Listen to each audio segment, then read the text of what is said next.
আমাদের বাংলা গল্প সাহিত্যে যে কজন সাহিত্যিক রয়েছেন তাদের মধ্যে থেকে আমরা বেশ কিছু সাহিত্যিককে অতি সহজেই তার লেখনীর ভঙ্গি দিয়ে চিনে নিতে পারি।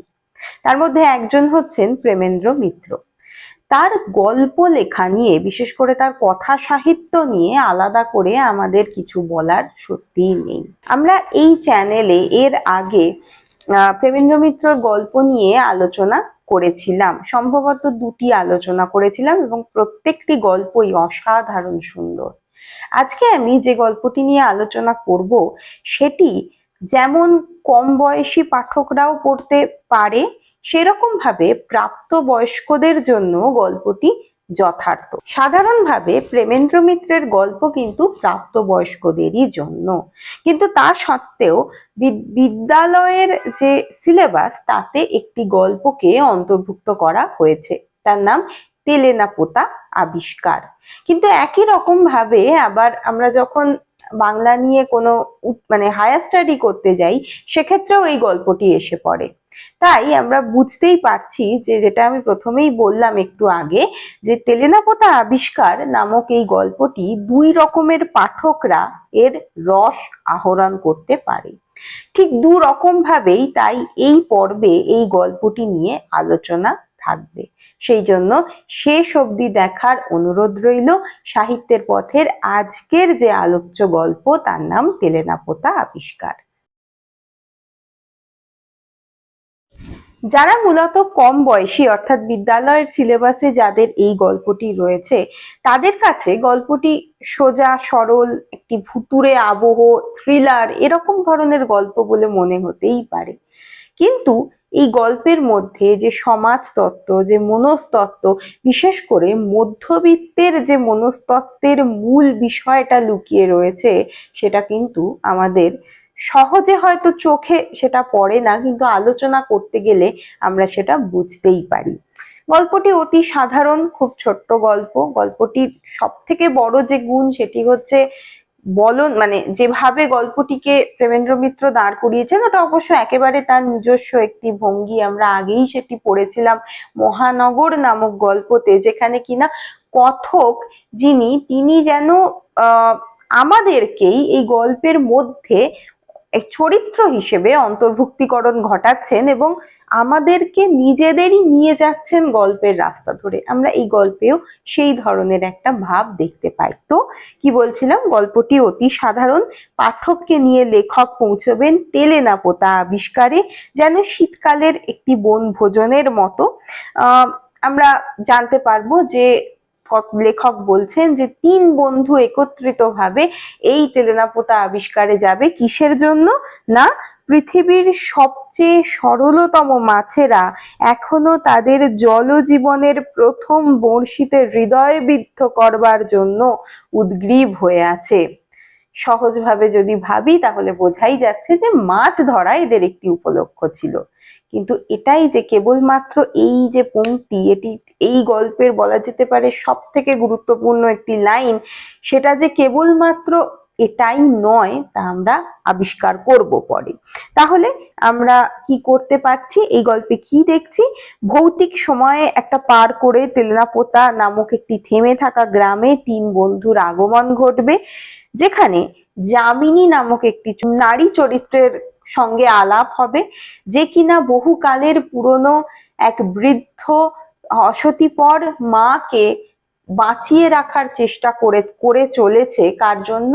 না, নিরঞ্জন নামক একটি ছেলের জন্য, যে কিনা একসময় এই বৃদ্ধাকে কথা দিয়েছিল যে যামিনীকে বিয়ে করে এই থেমে থাকা তেলে না পোতা থেকে কোনোদিন নিয়ে যাবে।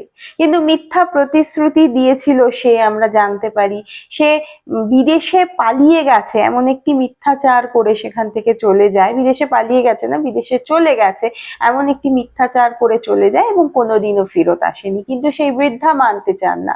বৃদ্ধা আশা করেন যে সেই নিরঞ্জন ফিরে আসবে। আমরা জানতে পারবো যে এই যে গল্পের মূল যাকে নিয়ে গল্পটি চলছে, লেখক যেন আমাদেরই কোনো চরিত্রকে যে অন্তর্ভুক্তিকরণ ঘটাচ্ছেন এই গল্পে, তার মধ্যে এক হিরোইক ভাব জেগে উঠবে।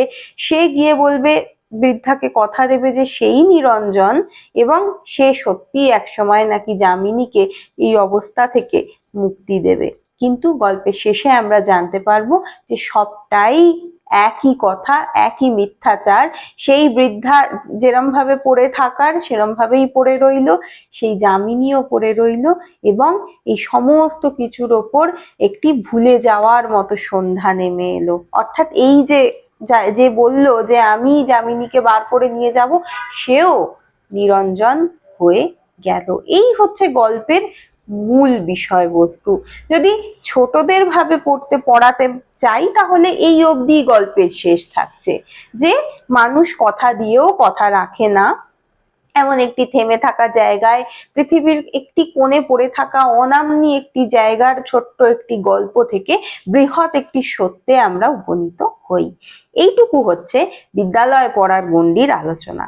এরপরে যে বিষয়টি আসছে সেটা ভীষণ গভীর একটি বিষয়, মানুষের মনস্তত্ত্বের এক ভীষণ গভীর জায়গায় গিয়ে লেখক আঘাত হানছেন, এবং গল্পের প্রত্যেকটি পংক্তি ওই বিষয়টাকেই তুলে ধরবার যে চেষ্টা করছে সেটা আমরা দেখতে পাই।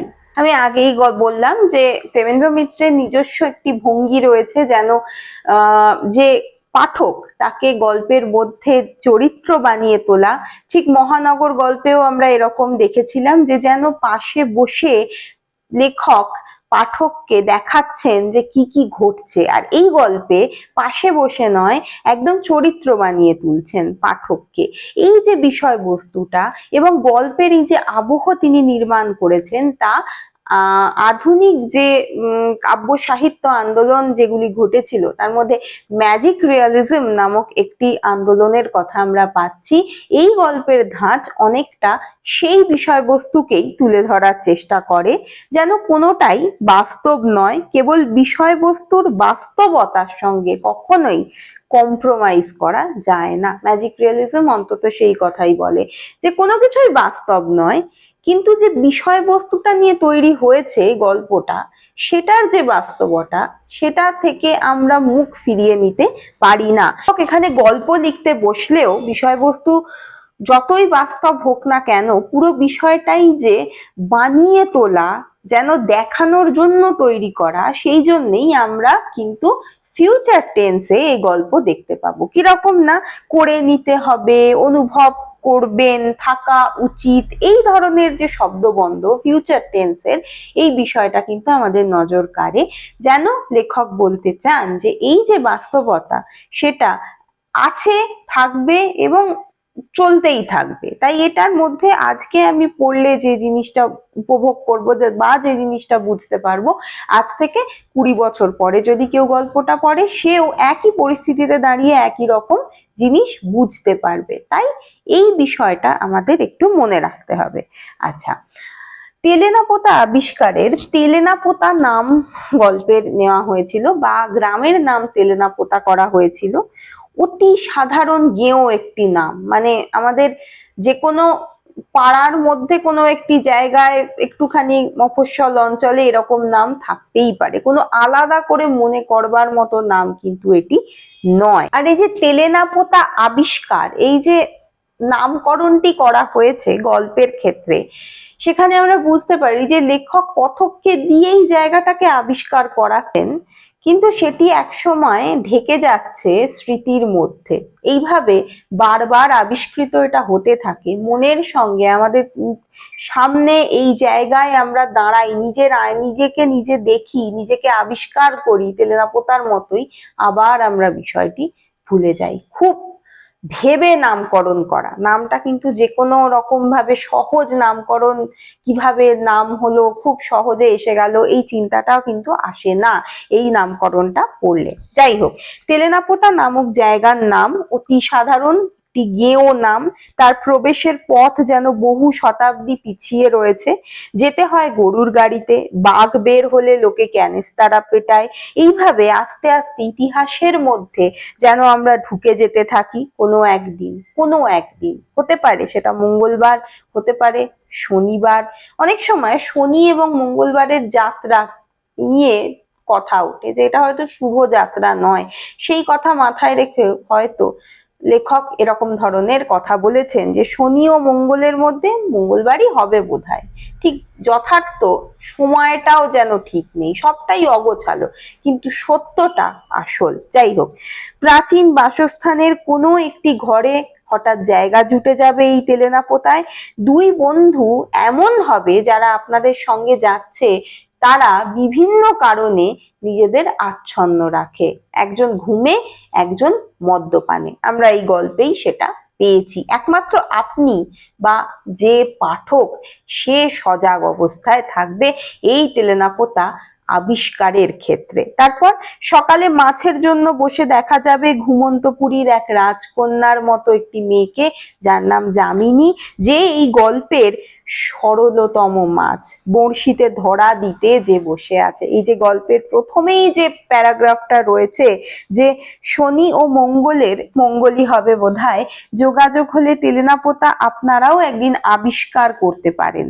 অর্থাৎ কাজে কর্মে মানুষের ভিড়ে হাঁপিয়ে ওঠার পর যদি হঠাৎ দুদিনের জন্য ছুটি পাওয়া যায়, আর যদি কেউ এসে ফুসলানি দেয় যে যে কোনো এক আশ্চর্য সরোবরে পৃথিবীর সবচেয়ে সরলতম মাছেরা এখনো তাদের জল জীবনের প্রথম বর্ষিতে হৃদয় বিদ্ধ করবার জন্য উদ্গ্রীব হয়ে আছে, আর জীবনে কখনো কয়েকটা পুঁটি ছাড়া অন্য কিছু জল থেকে টেনে তোলার সৌভাগ্য যদি আপনার না হয়ে থাকে, তাহলে হঠাৎ একদিন তেলেনাপোতা আপনিও আবিষ্কার করতে পারেন। ভীষণ গুরুত্বপূর্ণ এই লাইনটা।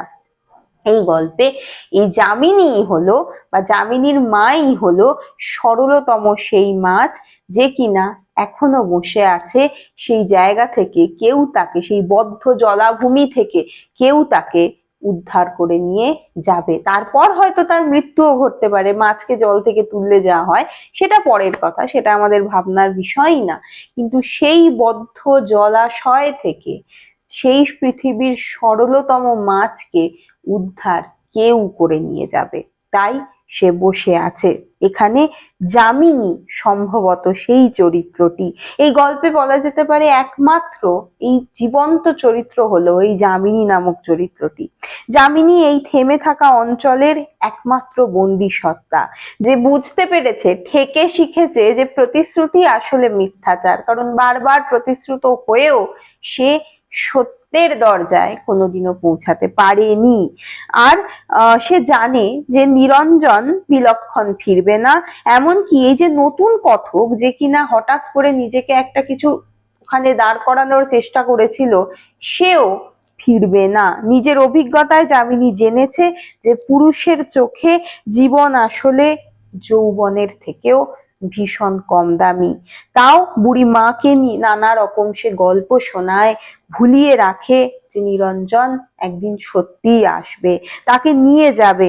তাই হয়তো সব পুরুষে নিরঞ্জন খুঁজতে অপরিচিত মণিদার সঙ্গে এক সপ্রতিভ আলাপ জমায়। আমরা দেখতে পাই কথক যখন মাছ ধরছে তখন যামিনী গিয়ে তার সামনে দাঁড়িয়েছে। সাধারণভাবে ওরকম যে গ্রামের কথা বলা হচ্ছে সেখানের মেয়েরা ওরকম হঠাৎ করে কোনো পুরুষের সামনে গিয়ে ওইরকম ভাবে মানে আলাপ জমানো এটা হয়তো করবে না, কিন্তু সে চেষ্টা করে বড়শিতে নিজেকে গাঁথতে, বা সেই হয়তো সেই সরলতম মাছগুলিকে ধরবার চেষ্টা করে। এটা কিন্তু দু সাইডেই হতে পারে এই কথাটা। সে বলে বসে আছেন কেন, টান দিন। কটির মধ্যে কোথাও সেই রকমই একটি দৃষ্টিভঙ্গি লুকিয়ে থাকে যে আমি টোপ ধরে আছি, দরকার হলে আপনি টান দিন, বসে আছেন কেন। যখন ওরা ওখান থেকে ফেরত চলে যায় তখন মাছের সরঞ্জাম ফেলে যেতে চাইলে সে বলে আপনার ছিপ টিপ যে সব পড়ে রইলো, মানে আপনি সমস্ত কিছু রেখে চলে গেলেন, মাছটা আপনি ধরতে পারলেন না, আমাকে উদ্ধার করতে পারলেন না।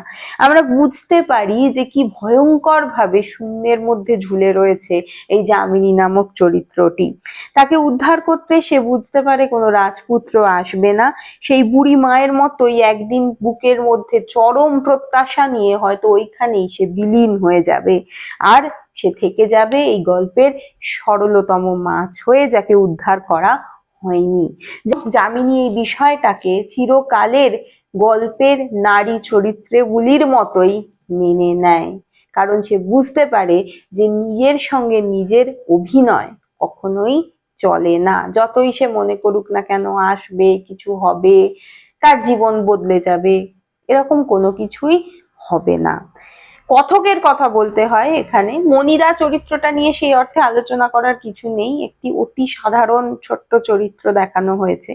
কথকের কথা বলতে হয় যিনি যে কেউ হতে পারেন, আমি হতে পারি, আপনি হতে পারেন, এই পৃথিবীর বুকে থাকা যে কোনো পুরুষ হতে পারে।